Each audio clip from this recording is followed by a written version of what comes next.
గత 5 సంవత్సరాలుగా ఇలాంటి పెద్ద ఏరోప్లేన్ క్రాష్ అనేది ఎంటైర్ వరల్డ్లో ఎక్కడ రిజిస్టర్ అవ్వలేదు. Air India chairman N Chandrasekaran garu ట్విట్టర్లో ఒక పోస్ట్ పెట్టడం జరిగింది. ఈ జరిగిన ఘటనపై తను డీప్ కండోలెన్సెస్ చెప్పడం జరిగింది. కరెంట్లీ వరల్డ్ మొత్తం ఈ టాపిక్ పైనే ఫోకస్ చేసింది. Directorate general of civil aviation ప్రకారం ఈరోజు అంటే జూన్ 12, 2025 ఇక్కడ అహ్మదాబాద్, గుజరాత్లో ఉన్న సర్దార్ వల్లభాయ్ పటేల్ ఇంటర్నేషనల్ ఎయిర్పోర్ట్ నుంచి యూకేలో ఉన్న లండన్ ఎయిర్పోర్ట్ వరకు ఎయిర్ ఇండియా ఫ్లైట్ AI-171 ఏదైతే ఉందో అది ఎగ్జాక్ట్లీ 1:38 PM టేక్ ఆఫ్ జరగడం జరిగింది.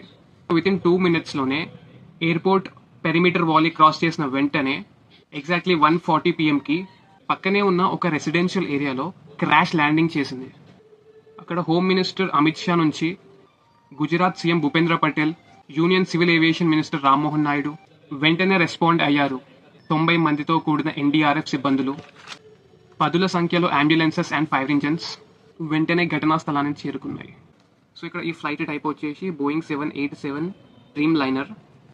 ఇందులో ఆల్మోస్ట్ 230 మెంబర్స్ ప్యాసింజర్స్ ఉన్నారు, 2 పైలట్స్ ఉన్నారు అండ్ 10 మెంబర్స్ క్యాబిన్ క్రూ ఉన్నారు. ఈ ఫ్లైట్లో 242 మెంబర్స్ ఉన్నారు. ఫ్లైట్ రన్వే పై నుంచి ఎప్పుడైతే టేక్ ఆఫ్ చేసిందో గాల్లో ఆల్మోస్ట్ 640 feet హైట్లో ఉన్నప్పుడు అక్కడ ఏం ప్రాబ్లం జరిగిందో తెలియదు, కానీ వెంటనే వితిన్ ఏ మినిట్ -475 feet/minute స్పీడ్తో పక్కనే ఉన్న మేఘాని నగర్ అనే ఒక రెసిడెన్షియల్ ఏరియాలో క్రాష్ ల్యాండింగ్ చేయడం జరిగింది. సో ఇక్కడ 242 మెంబర్స్తో కాకుండా మేఘాని నగర్ రెసిడెన్షియల్ ఏరియాలో ఉన్న రెసిడెంట్స్కి కూడా సీరియస్ సిచ్యువేషన్ ఉంది. ఈ 230 ప్యాసింజర్స్లో గుజరాత్కి చెందిన former chief minister Vijay Rupani గారు కూడా ఉన్నారు.